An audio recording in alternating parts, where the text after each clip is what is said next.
Hello, everyone. Welcome to episode 8 of BrewFOs. I am your host, Chad Ackerman, and today I will be talking with Graeme Rendall. He is an author and an aviation historian. I know of Graeme through Vinny Adams of Disclosure Team. If you guys do not know Disclosure Team and you want to be kept up on UAP, UFO information, disclosure information, Disclosure Team is a great place to find information about all that. So they're on YouTube, they're on Instagram. I learned about Graeme through Vinny, and I read his book. I'm covering it here. This is UFOs Before Roswell, European Foo-Fighters, 1940 to 1945. This book blew my mind. I can't look at World War II the same way. I can't look at history the same way anymore. Kind of had a paradigm shift while reading and after reading his book. But yeah, I want to talk to him about the book. I want to talk to him about his current thoughts on UAP, UFOs. He has a vast,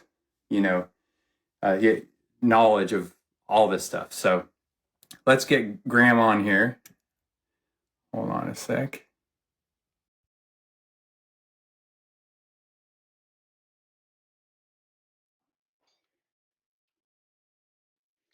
Graeme, are you there? There he is. Hello. Hey, Graeme. How you doing, Chad? You all right? Yeah. How are you doing? I'm fine, yeah. It's a lovely sunny evening here in northern England. I thought I would sit and do the interview in the garden. Yeah. Oh, it looks beautiful in the background and everything. Do you have? Cheers. Yeah. Cheers. There we go.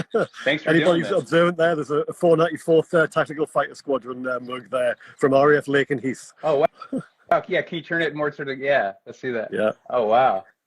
And then on the other side, hold on. You can see how old this mug is. Whoa. 1991. It's from when the F-111s bombed Libya. Wow. Yeah, I used to collect them back then at air shows and things like that. Yeah, you've been into this since you were a kid. Oh, yeah.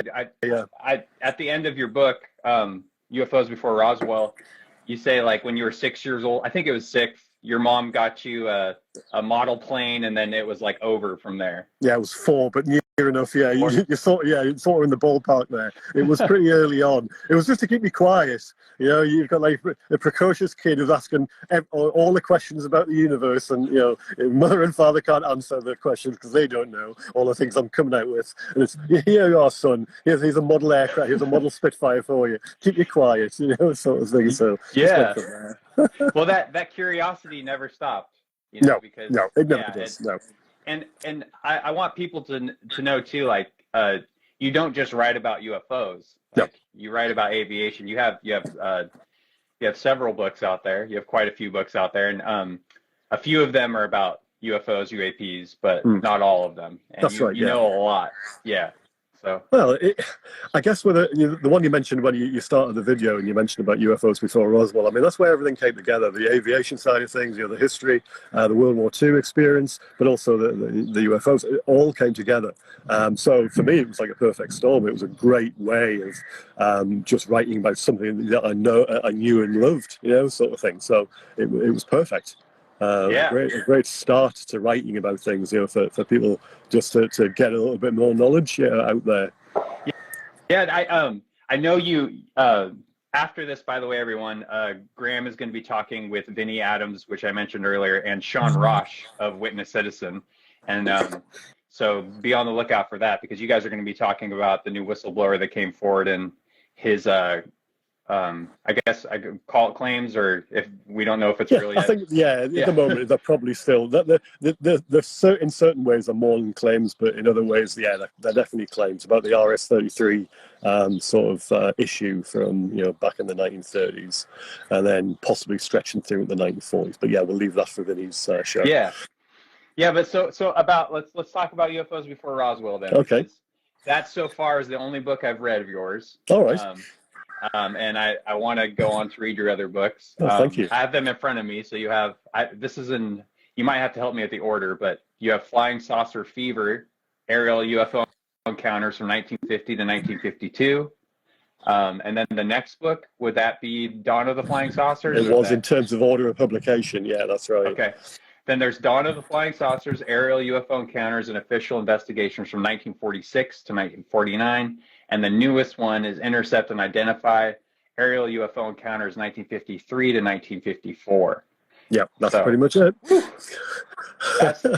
I mean, I've seen some of your podcasts and some of your interviews, and they've talked about your research, but just for people that don't know you yet, and for my followers that are just getting introduced to you, like the research that you do is amazing to me. So like, what does this all involve? Are you going to libraries? Are you going to, are you just, I mean, I'm sure it's the whole gamut of things, but can you, I mean, the major thing is source documents. So I don't do a lot on kind of hearsay, it's like stories, a friend of a friend and all this kind of stuff.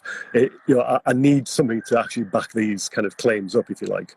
So National Archives in London is a repository of a whole lot of things, not just government documents, but a lot of military documents as well, and especially a lot of wartime records.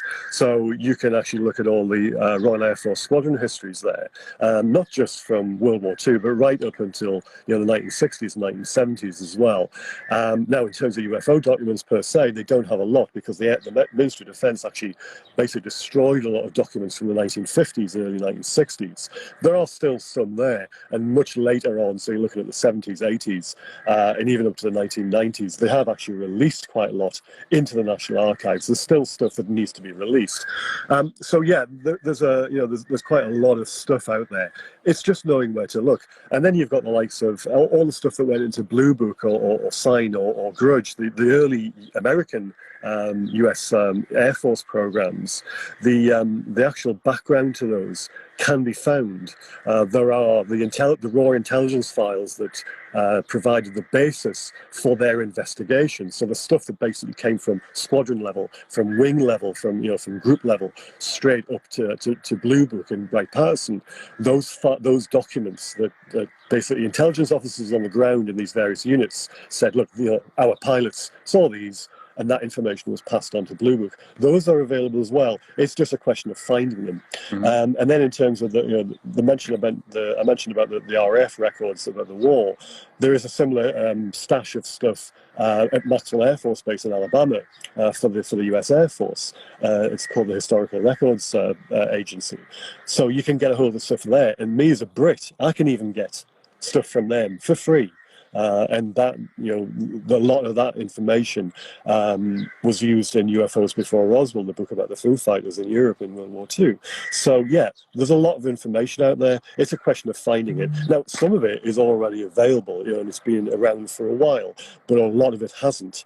And I mean, I don't want to blow my own trumpet here, but actually I am probably the first person to go in depth into the Royal Air Force squadron records beyond what's the few cases that are part of the record and have been for a while, probably since the 1980s and since the 1990s. There are some well-known ones, but there's a lot more in there. And then there's a lot more that fall into the category of they're a kind of a line in a mission record of strange lights following an aircraft or zigzagging, that kind of stuff. So you get down to that level where there's no way of verifying that information much further than what you've got in the report. But if you take it not in isolation and you add it to other reports from the time, then you build up a picture of, there's probably something going on there, and it's just a question of what. Yeah, I'm glad you said that too, because I've brought you up almost on every episode, just because reading your book, I haven't always been into UFOs, but after the 2017 New York Times article, then I got interested. You and a lot of people. Yeah, definitely. And now I think more people are getting interested now, just even if David Charles Grush, the whistleblower, even if, his claims are false or whatever, he seems pretty legit, but we don't know yet. But a lot more people are getting involved now. When I was reading your book, I had to put it down a couple of times because I got like kind of a sick feeling of dread because it's just like I've Was it told that people bad? no, it's a good thing though, because it was more just like, you know, it's me going through like a paradigm shift kind of thing. And I've never looked at like I said this in the beginning, I'll never look at World War II the same way again, Yeah. because it's just account after account after account with the Five Eyes. And you know, even you're talking about the Germans couldn't explain it, Yeah. and they thought it was us, and we thought it was them, and That's the kind of that's the general opinion. I mean, that's a widespread opinion. When you actually, Chad, when you drill down into that particular statement, it's hard to prove. So you know, you ask a lot of people about the Foo Fighters, and that's one of the things they come out with. But actually, whilst I sort of go along with it to a certain extent, it's not entirely proven because the records from the German side largely don't exist, and where they do, you can't really find something just to like a kind of squadron record from the Luftwaffe, or an army document, you know, that says, you know, we saw this stuff. Now that might be out there somewhere. It's just a question of finding it. But and it was a kind of, you know, the war was a subject that Germans didn't talk about, you know, even to themselves for a long time after the conflict. So you've got this kind of like, you know, again, a perfect storm of, you know, a lack of information. So it's something that everybody says, but it's hard to prove that there was actually like a kind of, you know, the German pilots saw these things themselves. They may, and there's rumours of actually prisoners of war interrogations that the RAF did as well. And I've gone through quite a few of their records because those are available. Again, it's a question of knowing, you know, where to look for them. yeah. But I've yet to find, you know, specific references to strange lights and you know, German aircraft being followed by lights and stuff like that. The few cases that I've found that actually have a German element, I put in the book. But if you notice, it's a fairly short chapter, and you drill below the stories themselves, and there's no further information. They tend to come from German books about UFOs or German magazine articles about UFOs. You don't have an independent corroboration, and that's where they fall down. I'm not saying that, you know, they're false stories, but you'd like that extra level of kind of evidence to say, oh yeah, there's something official. Whereas the RF side and the United States Army Air Force, as it was, their side of things, you can actually see that extra kind of coverage, which gives a much more kind of substantial flavour to the stories. You know, you don't have that with the German side. You know, and actually there are some known hoaxes about the German side as well, which again I put in the book. So you know, for people to see, look, it's not as plain sailing, and don't read these things as, you know, as gospel, because actually some of them aren't. They just don't have any substance to them. And I tell people why. It's not just me saying, oh yeah, you know, these are wrong. You know, I drill down into the reasons. Yeah, and I love that. I think it's like kind of at the start around the 400s in the pages of UFOs Before Roswell. That's when you start to kind of like, Dismantling. yeah. And I love that. Like you start going over like these claims and how there's no way it could be, and then you start going like, I've learned so much about the technology that we had with the Five Eyes and the German technology, and that I never thought I'd know about. Well. But it's really cool to like learn about it all. I can't remember all the names. They have such weird names. So yeah, as some people have said to me that, you know, it's like a history book for history that you've never heard of, and I guess in a way that is true, because, you know, there's this whole side of things that happened during the war that, you know, people aren't that aware of. Even just the electronic battle that was, you know, being fought in the sky every night between the Germans and the British, you know, for years about the stuff. And then of course you've got these added dimensions of, you know, these strange lights flying around, but also you've got the, you know, the subject of so-called Nazi UFOs, which really there's not that much to it. When you actually, again, when you drill down into it, you get to a point, and it's about 1950, where you can't go any further back. You can see, and I call it evidence in air quotes, because it's not actually evidence. It's just a whole lot of people saying things to newspapers without anything to back up their stories. And those stories got promulgated, and then they basically became evidence. And, you know, that's when you see me kind of fuming, you know, foaming at the mouth kind of thing, when people say, oh, well, that's evidence. No, it's not. And then I also see today, Just briefly touching this RS-33 malarkey that's going on around at the moment. In Robert Panotti's article that he wrote some time ago, talking about RS-33, there's a mention in there about some of these alleged engineers who worked on the German disc programs. Now, and it says, these were mentioned in our FBI and CIA documents. Well, that's true, but only to a point, and because they were actually mentioned as in translations of foreign language newspaper articles. And the CIA used to regularly pick up on stuff that looked as though it might be, connected to Russian technology, or things that were being, sort of maybe developed other side of the Iron Curtain. And there was always a secret suspicion that anybody who did work on some kind of super secret German technology might have fallen into the hands of the Russians. So there was a lot of stuff like that, and anything that had any kind of hints of secret German technology, printed abroad and had some kind of maybe might be true kind of angle to it. It got translated and it just got passed to somebody in America, that might maybe make use of it in the defense apparatus. That doesn't mean to say it's true. It's just a claim in a foreign newspaper being translated, and then it's part of the FBI and the CIA records, because obviously it's a document. So you can do an FOIA search for it now, and you'll see it. Actually, you can see them on the internet. But all they're doing is referencing things that people have said in a newspaper. That's not evidence. That's just a link to a newspaper, But some people say, oh, well, that's the evidence. That means the FBI and the CIA, knew these people existed. Well, no, it doesn't. It's not that simple. Yeah. And another thing too is what was his name? It was Vesco. It was Renato. Yeah, the Italian author. Yeah. That was really cool too, because you go into a lot of his claims, because a lot of people hold his claims as it's true, and they'll bring them up or whatever, and it's cool how you go through it. And Kugelblitz, the two alleged German secret weapons, one was a flak mine and like basically a drone that would fly towards bombers and interfere with their ignition systems. That was the idea of it. And then the other one was what they call the ball lightning fighter. It was supposed to be a manned kind of version of the same thing.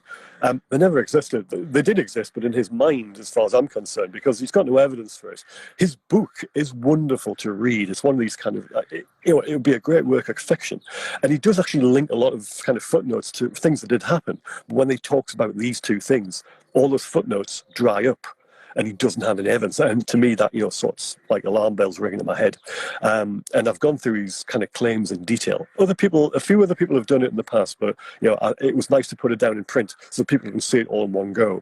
But yeah, you're right. People have held these claims up for years. And if you basically put Google Nazi UFOs, sooner or later you'll see somewhere on a page that you find about him and his claims, and people making all these weird and wonderful claims. And it's a bit sad in a way, really, because people clearly haven't done their investigation work, and they're just seeing what somebody else has written and go, oh yeah, that's true, And I have to hold my hand, actually, Chad, because back when I was a teenager, so I'm going back 35, 40 years now. Yeah, 40 years, sorry. Yeah, exactly 40 years, when I was about 16. Just before I ended when I was in high school, I had to do a project to pass what they called O levels back then, and it was called a general studies O level as one of the lessons I did at school, and I did a project on German secret weapons. And when I was actually looking through all the information, I came across Vesco's claims, and back then I thought, wow. Is this true? Kind of thing. I never put in the project because I couldn't find anything to prove it. Whereas all the stuff about the jet fighters and the rockets and the missiles and the anti-tank weapons and all this kind of stuff, I could find stuff that backed that up. Photographs and video and all the rest of it. But this, no, not a thing. So it was left out. But in the back of your mind, you always have this kind of sneaking suspicion. You just wonder if that was true. What would the war have been like if those things had actually been built and they were operating them? But obviously, when I got a bit older and had a bit more time to sort of delve into it, then it was, to use an English phrase, it was all bollocks basically. So, Well, and what's more about that too is like you also what's really cool is the way that I think specifically the U.S. tried to kind of, I guess, dismantle the sightings or like try to explain them away. you kind of you go through what you're, well, no, that doesn't explain it away because there's this and that, or they'll say it was just like one of the craziest uh, things the Germans had to me was that I just learned about through your book was the natter. I think it's called the natter. And That's if people right. know what that is, you like shoot a pilot up, kind of like. I mean, this is how I pictured it. If I'm wrong, like please help me understand this. But basically, right there. yeah, just shoot them up straight up, like it almost like it's a blow dart shooting somebody up, and then if like a squadron of bombers are coming in, he would pop up. The guy would pop up in between them, shoot out some rocket shells at them. Yep. And then the natter would it's two pieces, so it would break in two. He would go down in a parachute. This part would go down in a parachute, land somewhere, and then they could go recover it and use it again. Right? It was basically a reusable rocket fired, rocket powered vertical takeoff interceptor. It's wild. Yeah, that is nuts, doesn't it? It was possibly the fastest manned platform in World War II. It could actually climb at 36,000 feet a minute. It was Holy shit. It was basically like, if you can imagine, you know what a V1 flying bomb looks like. It's not quite the same, but you can imagine a V1 flying bomb sitting on its tail without the pulse jet, and it's got these square wings. It's about 20 foot long. It's got a cockpit in it. It's got a detachable nose, which with like kind of unguided anti-aircraft rockets in the nose.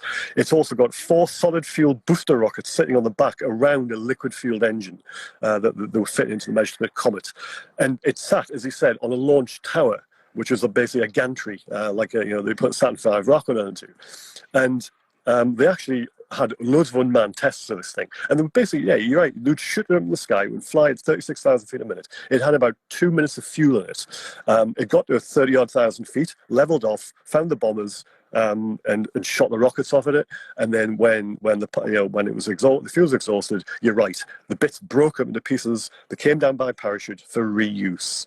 And shoot out. Now, the only one manned flight they ever made of this thing was in March 1945, and the pilot got knocked on the head by the canopy just after it took off from the launch tower. He was knocked unconscious, possibly even killed, and it crashed, and he was killed. And they never did any manned launches afterwards. They set up around half a dozen launches near Stuttgart just the day before the American tanks arrived and captured the site, and they had to flee to Austria.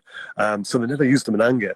Now, one of Vesco's story, I'm going to bring this back for the benefit of your audience. I'm going to bring this back to Vesco and his strange claims of German secret weapons, or that might have been mistaken for UFOs. He claims that one of these things was used in anger and actually shot down a whole load of American bombers. Never happened. Yeah. Again, that's another one of these crazy kind of claims, which I go into in the book as well. But yeah, there's all this, even like just knocking the Nazi UFOs on the head and Vesco's claims on the head. There's a whole lot of weird and wonderful things in World War II that the Germans were mucking about with. But actually, they still don't answer the Foo Fighter question. So, the idea that the Allies were thinking, oh yeah, these are strange jet fighters, or they're some kind of surface-to-air rockets, or the early rocket-powered aircraft that the Germans were working with.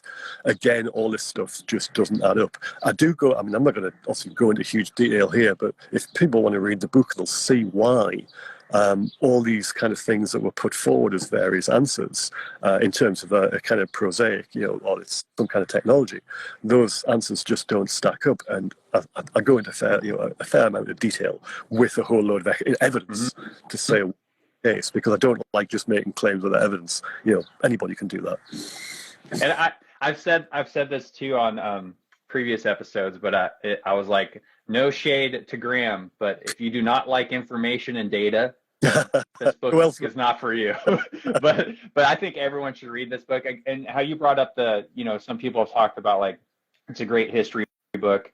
Sorry, I'm just paraphrasing you, but like I've been thinking, like, if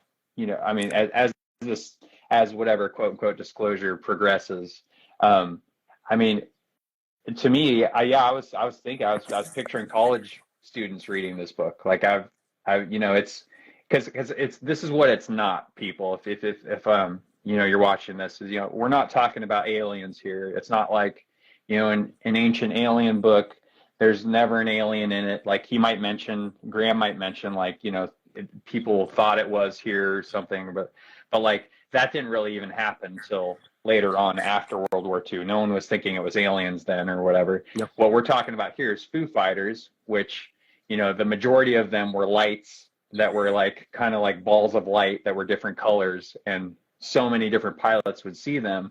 And before, you know, I thought Foo-Fighters was just a band, like a lot of people thought. Like a lot of other people. Yep. And then, you know, then I find out that Dave Grohl's super into, you know, UFOs and what they are or whatever. And so that's why he named the band that. And I was like, oh man, Foo Fighters is even cooler now. But yeah, I just want people to understand that, like, this is not, you're going to be disappointed if you're looking for a book on quote unquote aliens, you know. And what I appreciate about your work is just, you're giving the evidence, you're giving all the information, you're giving the accounts, and, you know, like I said earlier, account after account after account, it just, the picture is just so overwhelming that you can't deny something is going on, something's up there. It wasn't us. Speaking of the Five Eyes, you know, I try to do this: Australia, Canada, New Zealand, right? The UK, and then the US. Yep. But like, it wasn't us, it wasn't the Germans, it wasn't Japan, because you also go into that at the end. You talk about what technology Japan had and what Germany during the war. Yeah, exactly. Yep. So like, we don't know what this shit is, and and we're not saying it's aliens. It could be, definitely could be, but that's not. We don't know yet, you know. Yep. And what are your thoughts? Like, so much shit has happened. No, I mean, I know, like. I have a methodology that, you know, I let people decide, because I'm no expert. I know people keep saying, "Oh, you're an expert on this kind of thing, Graeme." I'm not. You know, I'm somebody who finds documents and basically just, you know, tells a story. But in terms of me knowing what it is, I'm no further forward than you are or anybody else is in terms of, you know, understanding what's going on. And I'd rather basically, you know, just present the facts as I can find them, and let people make their own determination, because, you know, anybody who reads the book could be right in terms of what they think, but everybody could be wrong as well. And the trouble is, when I, you know, was starting off in this kind of issue, in this subject, as a young lad, and I was reading all these books in the late 1970s and early 1980s, and, you know, the authors always had a slant. You know, with a few exceptions, but mostly it was a case that, you know, they were trying to tell you, look, aliens are here, or it's this, or it's reptilians, or whatever the subject, or whatever their pet kind of theory was, and they were ramming it down people's throats. And, you know, I didn't like that. I wanted to make my own decision, you know, based on what I was reading, rather than somebody telling me, look, this is what it is, you know, because, you know, we're all, you know, we're not stupid. We're all adults, so we can all make up, you know, our own minds. We don't need somebody to spoon feed us in terms of what things are. And I vow that if I ever did, you know, even back then, I was never under the impression I was ever going to write something, let alone publish it.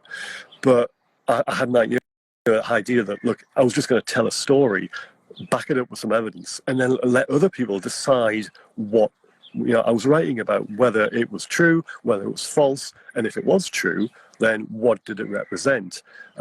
Because their opinion, you know, or their conclusion was just as valid, if not more, than mine. So you'll see in the Foo Fighters book and the others that I don't make any claims as to what these things are. The thing I do occasionally is say what they're not, but that's easy. You know, knocking things down because it can't be Nazi UFOs, or it can't be Vesco's ramblings, or it can't be this, it can't be that. You know, that's the easy part. You can rule stuff out, you know, pretty simply, but what you can't do with this subject is actually pin down what it is, because, well, people have tried since, you know, the 1940s, and they're still nowhere. You know, we're getting a little bit of things, but, you know, are we anywhere near it? And I just don't think we are, unfortunately. You know, with the best will in the world, people are searching and they're saying things and all the rest of it, but I just don't see any, you know, major kind of leaps at the moment. Yes, okay, we're getting people coming forward, but we're still, you know, it just seems for every huge amount of information that gets dropped, you know, I don't know how much closer we are to actually finding stuff out. I think we're going to have a major kind of, you know, sort of upheaval in the way that, you know, generally people look at the subject, and also, you know, politicians as a whole look at it as well, and the media, and we're not there yet. Yeah, you know, I think more people are getting interested, so we are getting. I mean, we might be closer, but yeah, I don't know either. And the whole reason I started this is to try to learn and help other people learn while I'm doing it, and that's why I was excited to talk to you, because I appreciate that about you. I appreciate that you're not saying I know what this is. This is this or this is that. You don't know what it is, and you're just giving the data, and I really appreciate that, and I think others will too. So I encourage everyone to go check out Graeme's books. Another thing I wanted to bring up too is, I don't know if you've touched on it a little bit in here, and again, we don't know if this is true, but there was like that Churchill memo of Well, yeah, chapter 3 of the book. yeah. Yeah, Yeah. and he said, again, you see, it's another thing, Chad, that people say is evidence. yeah. It's not. It's basically a third-hand story. It's a scientist who wrote to the MOD saying that my mother told me that her father told her about this. Yes. So you've got this. It's not quite these whispers, but it might as well be as good as. But again, there's nothing to back up the story. Yeah. And the thing that really raises red flags to me is that it's supposed to have taken place in 1944, and it was sufficiently, or deemed sufficiently, kind of like off the wall, that Churchill kind of said, look, we've got to do this, that, and the other. But by then, Allied bomber pilots have been seeing these things, and even probably stranger things, and actually been firing at them long before that happened. Mm-hmm. So if a Mosquito crew seeing something over the North Sea where they didn't have any real interaction with it is going to cause panic in Whitehall, then what the hell was going on beforehand? So, reports of some things that were happening were going up the food chain through air intelligence that spent months trying to find out why, even as early as 1940, that's not in the book, I'm actually looking at this now, why lights were following airplanes over Germany, sometimes up to 250 miles. And I'm going through a whole tranche of reports now about all this analysis that Bomber Command's Operational Research Section did from about March 1940 all the way through the rest of that year. It actually goes on for another couple of years. And they get to the point where they just don't know what's going on. So there's a lot more back then that just hasn't seen the light of day. So all that was going on, and yet an isolated thing over the North Sea triggers all this kind of, we've got to clamp it down now in 1944. No, I don't buy it. I'm sorry. I know it's a lovely story, and it's been in the Sun, and Nick Pope's talked about it, and a whole lot of other people have talked about it, but I just don't buy it, I'm afraid, Chad. And I do go in the detail again as to why I don't necessarily believe it's true in the book. So, yeah, and for those that don't know about it, too, like basically the little headline is like Churchill said that people can't know about whatever they discovered. Somebody claimed Churchill said. Sorry, yeah, they claimed it. He had said. You might as well claim that Biden has said things, to people, UFOs, because it's just the same level. Yeah. No, he might have, but you can't prove it, and therefore you can't say it's evidence. And trouble is, you get a lot of kind of sensational headlines, and then people latch onto it, and then it goes on to Facebook and Twitter and all the rest of it, and then it just becomes truth. Yeah. Like a lot of other things in ufology, they become accepted wisdom. The Foo-Fighters had a story for 50 years where it was just isolated kind of group of sightings over Europe and in Japan and over the Pacific rather. But actually the story is much bigger than that. It's just you have to drill down beyond this kind of what people have assumed the truth is over years. And I know that's a familiar story through ufology as well. It just takes a little bit more digging. And maybe just have to read a little bit more widely and look for a few more documents, but you get there eventually. Yeah. But the surface kind of detail, and they're happy with that, and that to them is that's the be on and end all of the story, and they just move on thinking, oh yeah, that's true, but no, it's not. So what can you do? Yeah, no, exactly. And I'm glad you said all that, and I want to talk to you just about the forward of your book for UFOs Before Roswell. It's Sean Cahill, and Sean Cahill was former Chief Master at Arms, and what was it? The USS Princeton. He was on Princeton during Nimitz 2004. Yeah, the Nimitz encounter. He So was. He was on board Princeton at that time. yeah, and Sean, I love that Sean also is just like, yo, I saw some crazy stuff, but let's follow the data. Let's follow information before we all start claiming what it is. And, you know, uh, I checking out your other books too. Like you have Lou Elizondo does a forward Yeah. in a Flying Saucer Fever, and I know you're friends with Lou, and just some stuff that these people coming forward are saying. This is what I was going to ask you too. Is just about the what are your thoughts on? I've heard this multiple times, and I've heard it from Danny Sheehan. I've heard it from former CIA John Rodriguez. I've heard it from Lou Elizondo. I believe I've heard it from Sean Cahill, but they're all pretty much saying that a lot of the reason UAP UFO research and information has been withheld is because of Christian Catholic fundamentalism I've heard within. well, or various kind of like sort of similar kind of worded statements. Yeah, and Lou certainly mentioned about that as well, hasn't he? Yeah, it's a weird one because if there is a section of the military who seem to have some kind of influence or saying, "Oh, these things are demonic," then that might even hold a lot of sway in the military, and it could be some kind of legacy that people have had inordinate amounts of power in terms of what gives and what gets done and what gets said and what doesn't get divulged and what they don't look at and all this kind of stuff, because there's this kind of fundamental kind of religious sort of tenet and kind of like core to it all.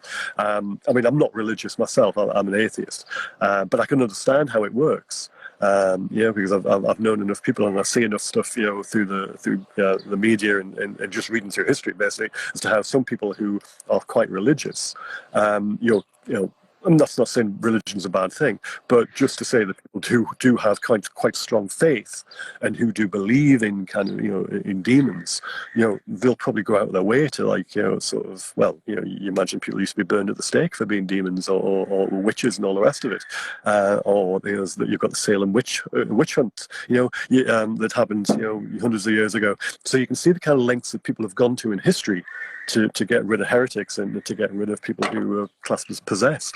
So, people have moved on since then, but that kind of thinking possibly still exists to a certain point. And if somebody came along with a kind of evidence of, these things are demons, if aliens were perceived by somebody as demonic or as demons anyway, then I can see some kind of reaction from certain sections of society.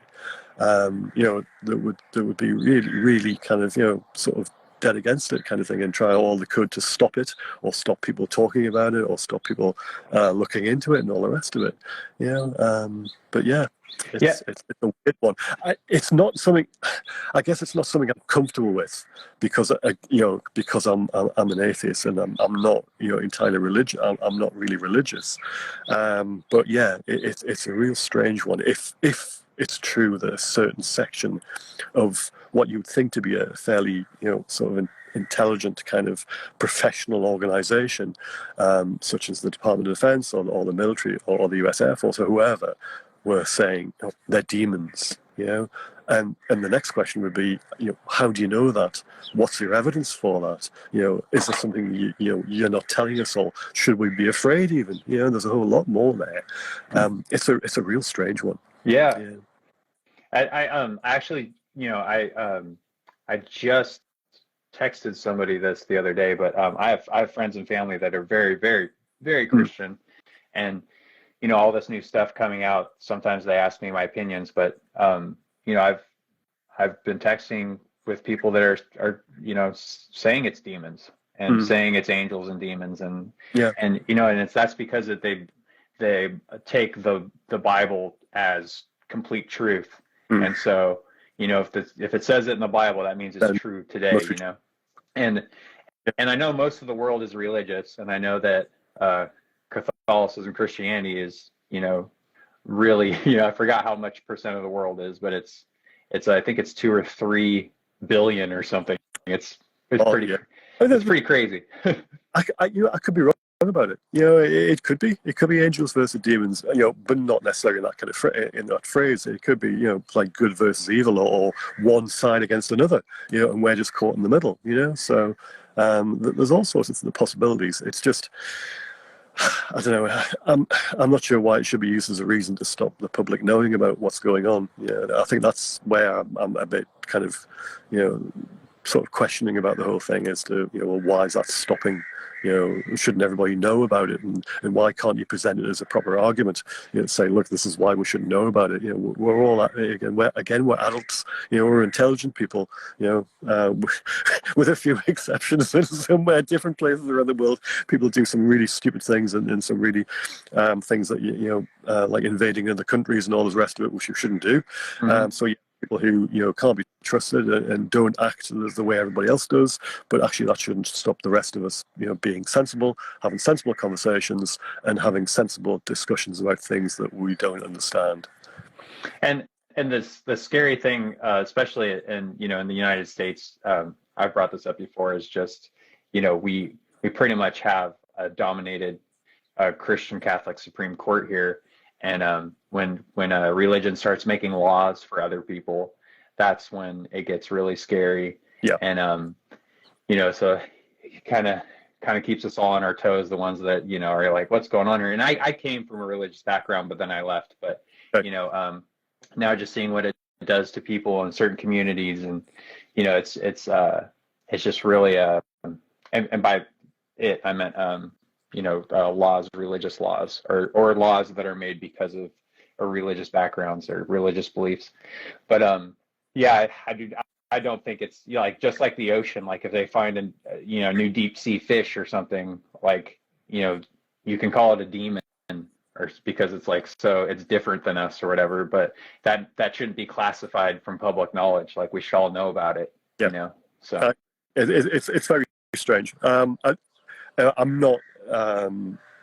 I know there's a kind of like a very deep-seated kind of religious, sort of angle to a lot of politics and what have you in America.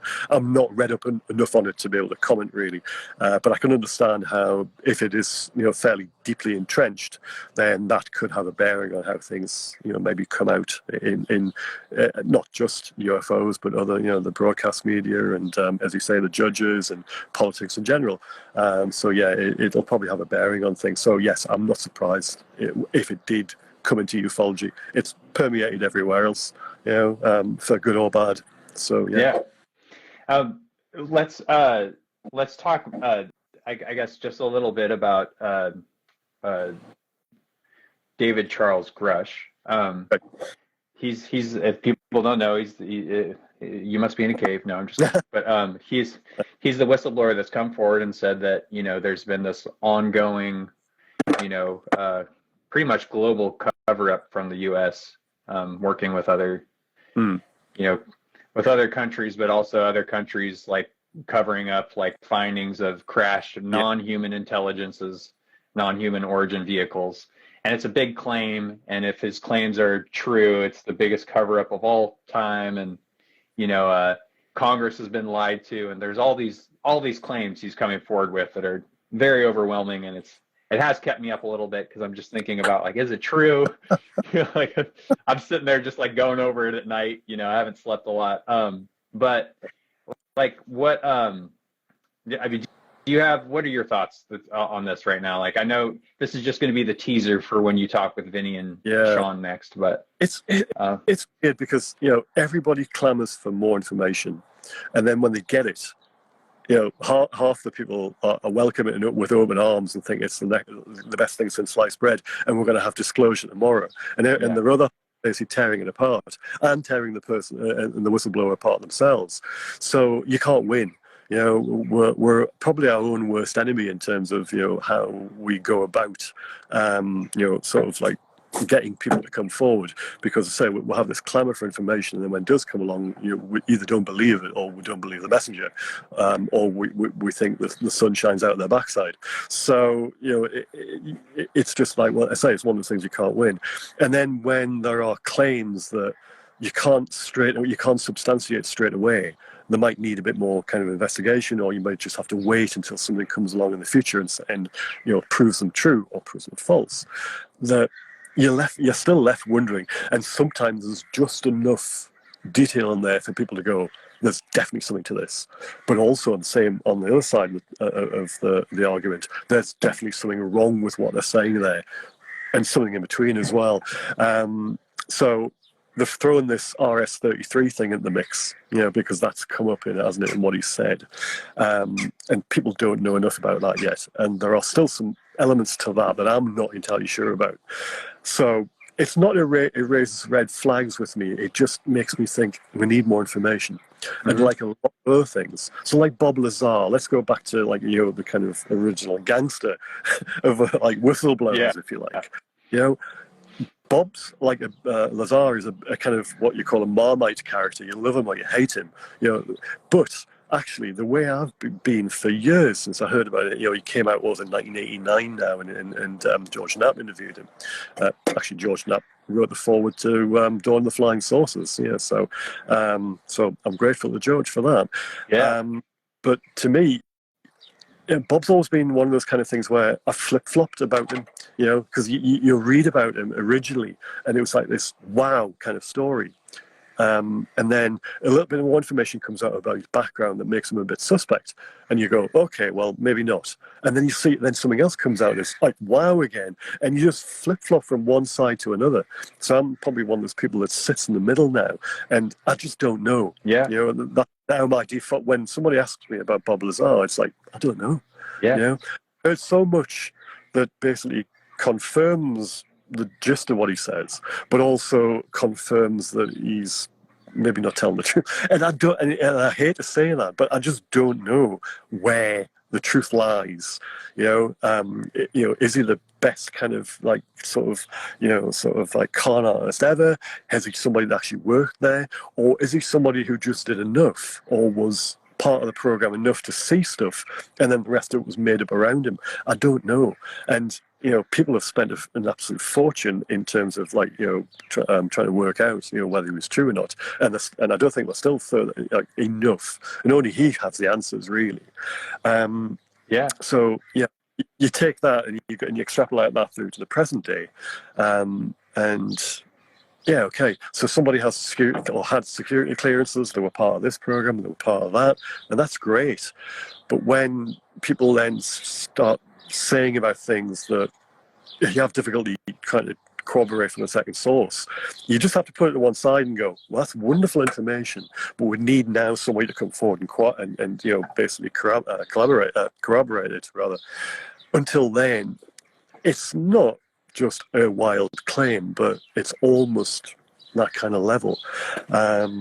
So I'm not going to, I'm certainly not going to sit here and say it's rubbish, because I don't think it is. Yeah. There's definitely going to be a lot to what he's saying, but I can't sit here and say, that's true, that's true, that's true, that's true, that's true, because I just don't know. We need more. It's like everything else, Chad. We need more information. We need more information, not only to work out what's going on, but also to back up what people have said in the past. And we just don't have all that yet. We desperately need more people like David Rush to come forward and tell their stories and to provide the evidence as well. We need the documentation to back up all of these claims and allegations and stories and stuff that people are coming out with. Because until then, I'm afraid that's really what they remain, with quite a lot of sort of, probably attached to them. But I think that's, you can't really say like definite fact. Yeah. A lot of it, because we've had loads of people come out with stuff in the past, and it's still sitting in the background as stories that haven't been verified. And I just hope that all this doesn't go the same way. So in one way it's a shame, but in other ways it's really positive. And for people who have been clamoring for people to come out people who have had clearances like this and all the rest of it and been part of programs or have access to information or have known people who have been in programs like this, these are the people we want to come forward. So we shouldn't be trying to put them off, or anybody else who's potentially out there who has similar information or other information that they want to get out but they can't for other reasons. We definitely need to hear this. Yeah, and what's so frustrating about that for me and I for a lot of us is just, yeah, if it's lies, if it's all lies, let's find out. It's like, what's the problem? Like why? Like, I know there's some senators that are like, oh, it's hogwash or whatever, and then there's other senators like, oh, I'm really interested. We got to get this like figured out. But it's like, if you guys want to put this to bed, like, let's put this to bed. Yeah. So like, let's find out. Get the evidence, look at all the stuff that people have said in the front. Get the people who have claimed that they've had things, they've had silos shut down by UFOs. Get the documentation that must have resulted from something like that. Get the people who they were talked to, the intelligence officers that investigated, if they're still alive, from the 70s. Get all that stuff together and talk about it, and then go on from there. All the other cases that have happened, the people are still alive and there's still documentation. Get it together, review it, and then see what you come up with. If it was any other subject in society, if it was like, I don't know, like an aircraft crash, or it was, some kind of political scandal, that was being investigated, they go to the far end of these things in terms of trying to interview everybody involved, get all the documentation they can, they find all the evidence that they can muster, and they put it all together to build a picture to see whether things are true or not, and then, then they go forward from there. Why don't people do this with it? Why don't people do that with this? It's always some kind of fringe issue that people sort of pick away at, but they don't take entirely seriously. And I think now we're just seeing the start of people doing that. So, the American political establishment clearly now realize there's something to it. They're not entirely sure what, but they're willing now to go that extra mile to sort of, investigate it in terms of having hearings, having experts such as Moultrie and Bray probably were. I don't think they were experts. That's not what I would call them. But people like that who are going to go on the record, and that's what you need, people on the record. That's the other frustrating thing about it is like that this is why I don't have any political party. I'm not associated with any political party, but Tim Burchett, he's a Republican from Tennessee. He's been talking about, I think, leading the new hearings that are coming in, but like he wants the pilots to talk, and I'm like, that's how we should have fucking started in the first place. Yeah, like, what are we doing here? Those those congressional hearings, you had Bray and Moultrie. Neither of them knew the history of the UFOs. Because Moultrie was asked about Malmstrom, and he said he didn't have a clue. In so many words. So you would have expected even just to have one pilot talking there and one, the missile technicians from the base, because obviously Robert Salas is still around, he's still willing to talk, so you could add him there to give the other side of it.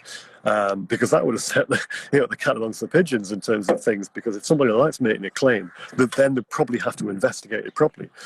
So maybe there's a bit of a reluctance to actually go down that route this early on. I don't know, but we must get there at some stage, because you're going to have to interview witnesses. You're going to have them on a witness stand, or whatever your equivalent is across there for these kind of hearings, and get some proper testimony that can be put on the record, and then maybe some documents to go with it, so you're building up a picture. Because that's what you would do in an inquiry.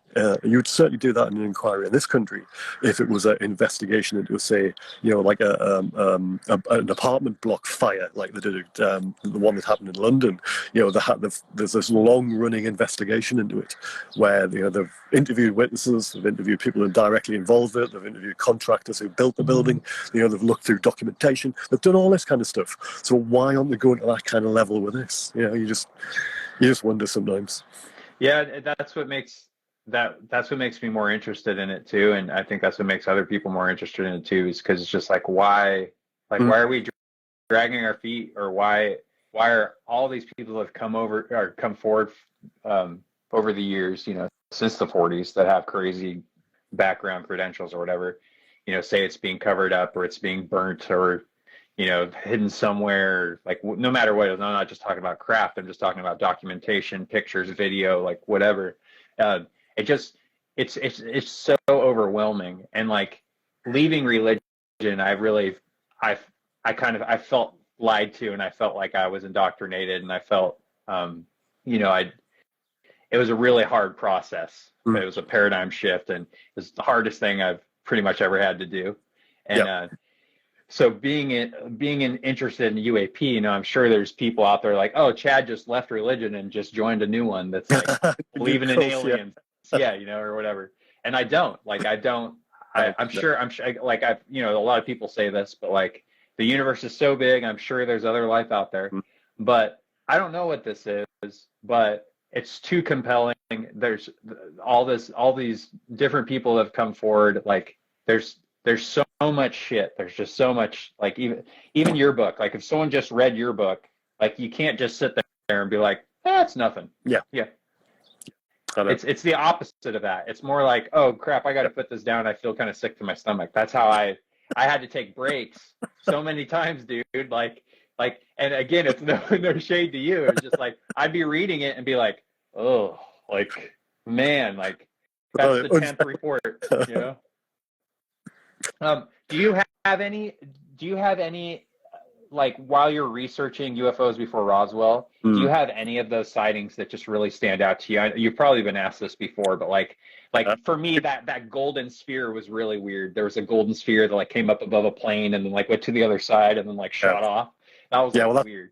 Cover, the orange ball behind the Polish aircraft. There's a story of a New Zealand pilot. He was flying a Hurricane over North Africa in 1943, and he's on what they call a night intruder mission. So he's flying a Hurricane with 20mm cannon, four cannon on the wings. Anyway, he's flying past the German lines, and there's all this like light appears on his wingtip. And he tries to shake it off and he can't, but he realizes there's a kind of a time lag from when he turns away and it then sort of resumes its position. So he managed to get on. It doesn't have a tail because it's just a light, but he managed to get behind it to the point where he could open fire at it. And he basically exhausted these 20mm cannon shells, stock of ammunition on the plane, firing at this light.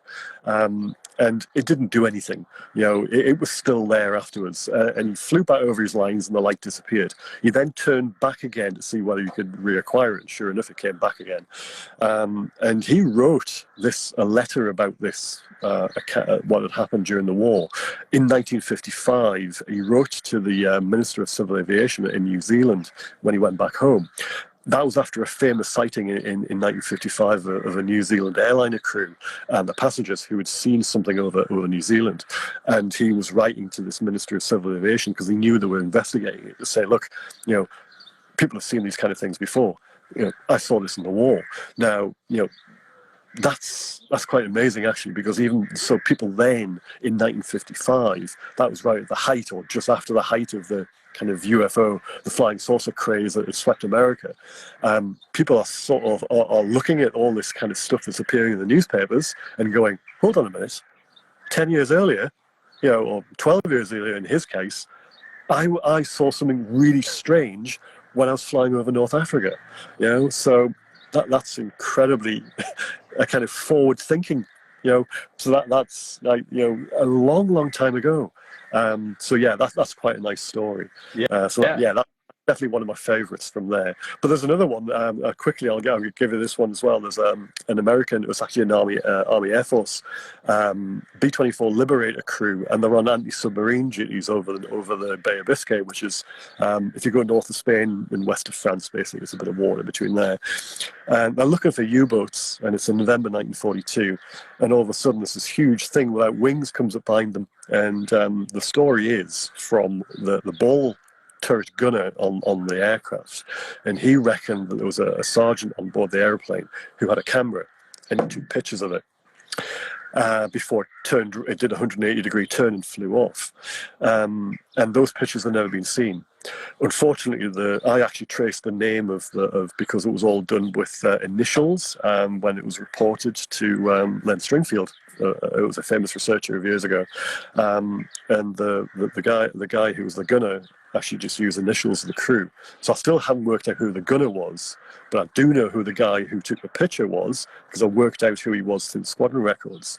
Unfortunately, he died a couple of months later because his aircraft was shot down again over the same area by a German aircraft.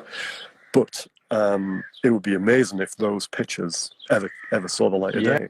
Yeah. Could well be took some dusty file somewhere in the American archives. Who knows? Yeah. I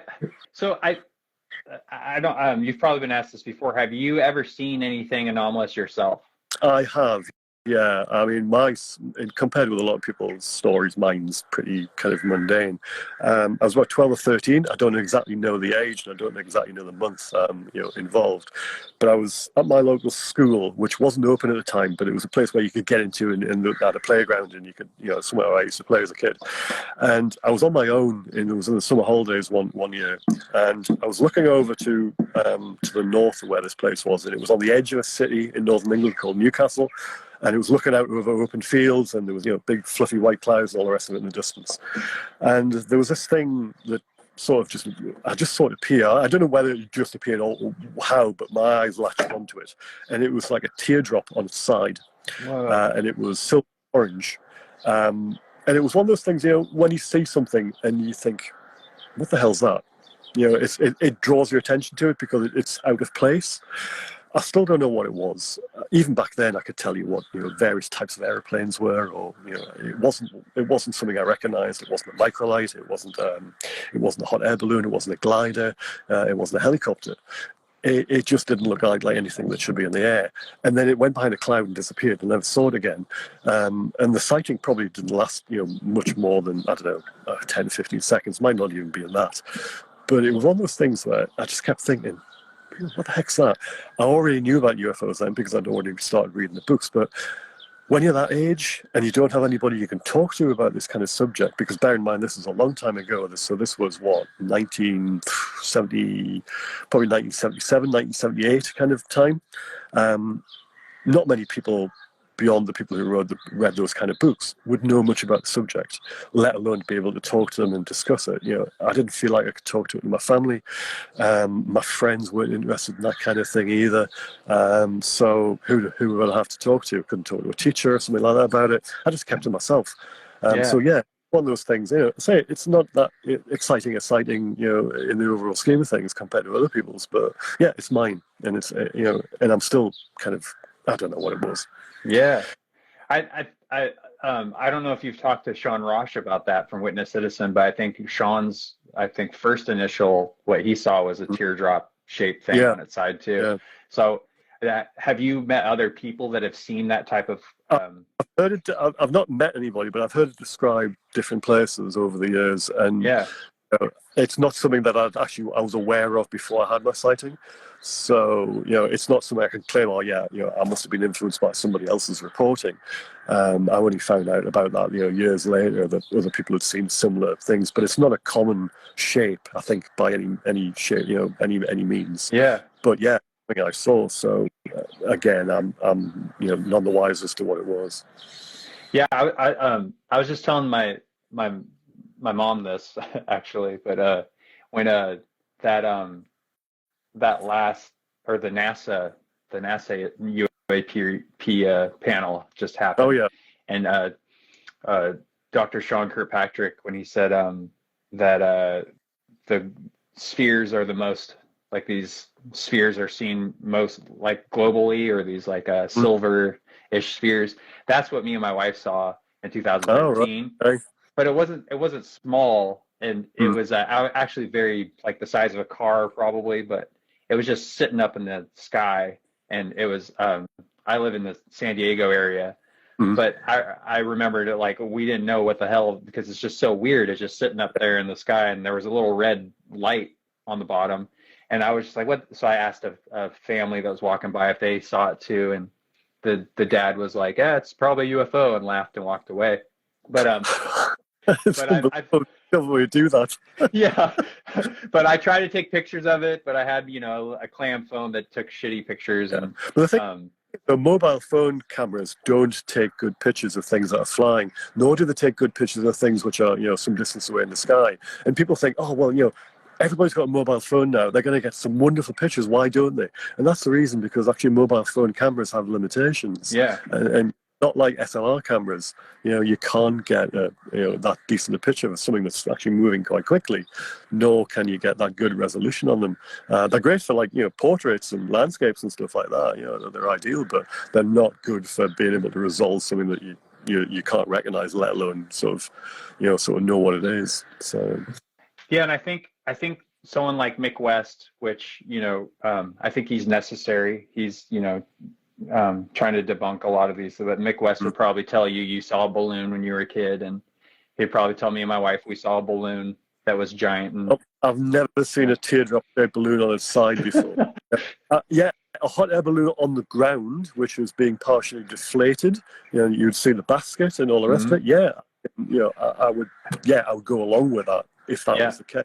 But not something in midair, and not something that didn't have anything attached to it.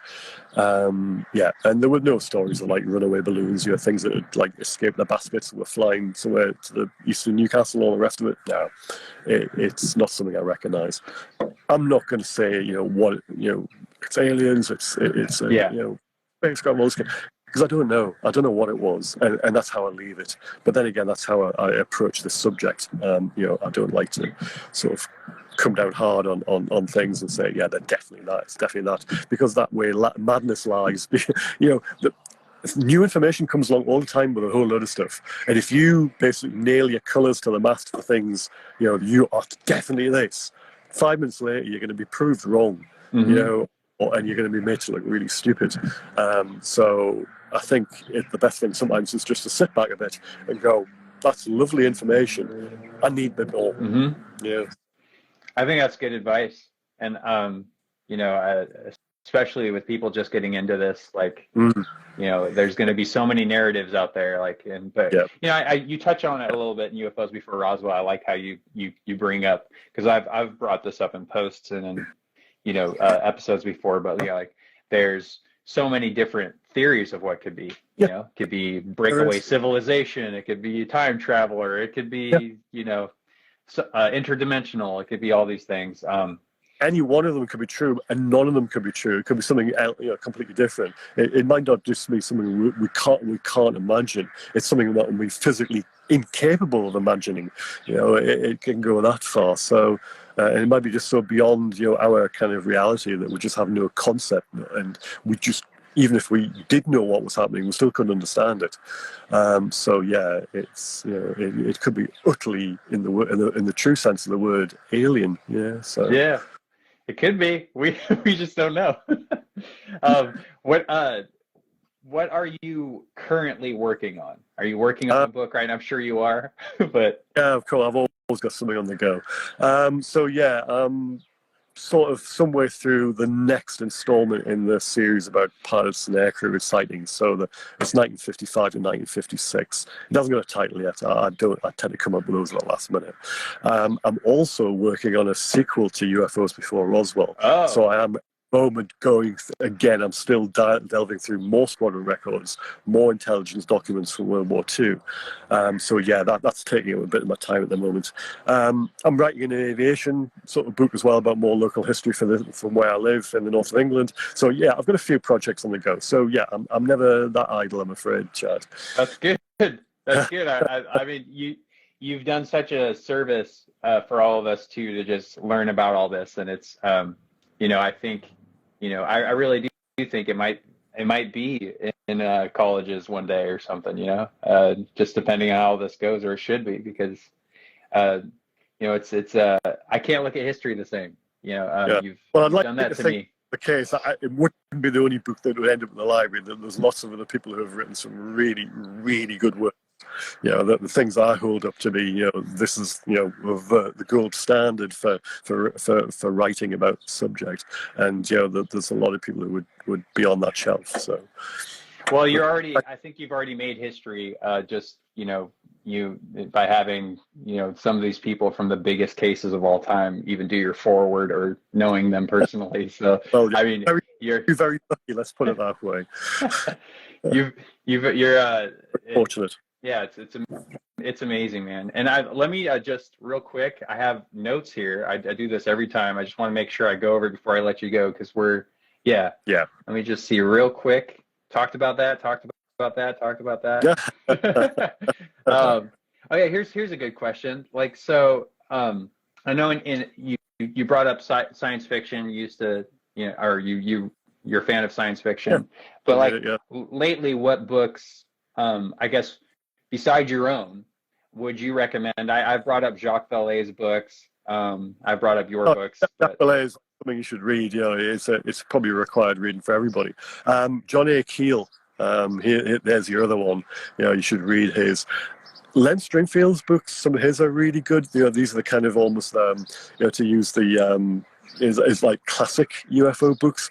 There's a whole lot of stuff still from the 60s, 70s, and 80s that are worth reading. Another one that people should pick. It was David Marler's the book about black triangles, Estimate of the Situation. That because he is the authority on black triangles. So if you want to read a really, really well researched, well evidenced book about that particular subject, his book's the one to go for. So it's called Estimate of the Situation. Okay. And it's about, so yeah, I'd recommend that one for people. Great. And for everyone watching this on Instagram now or later, I just want you guys all to know that this episode will be up on the BrewFOs YouTube channel, and then it'll be more interactive. So stuff that Graeme says, I will show pictures next to him or cover my face. And at leisure. Yeah. So you'll get it. I'll have links to Graeme. I'll have the Amazon link or whatever, so people can check out your books. And kind of you. Thank you. Yeah, and go check out. Is the Disclosure Team interview, is that going to be live as well? That you're doing next? Yeah, so yeah, it's 9 o'clock it starts. So yeah, I better be making tracks shortly. So yeah.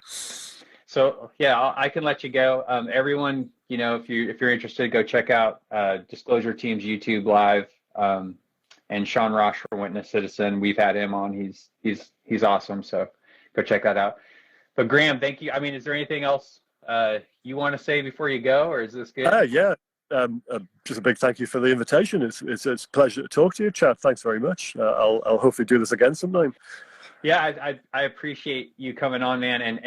And just so you know too, like it means a lot to me because I brought you up almost every episode, and I've heard that vodcasts die usually after episode 7.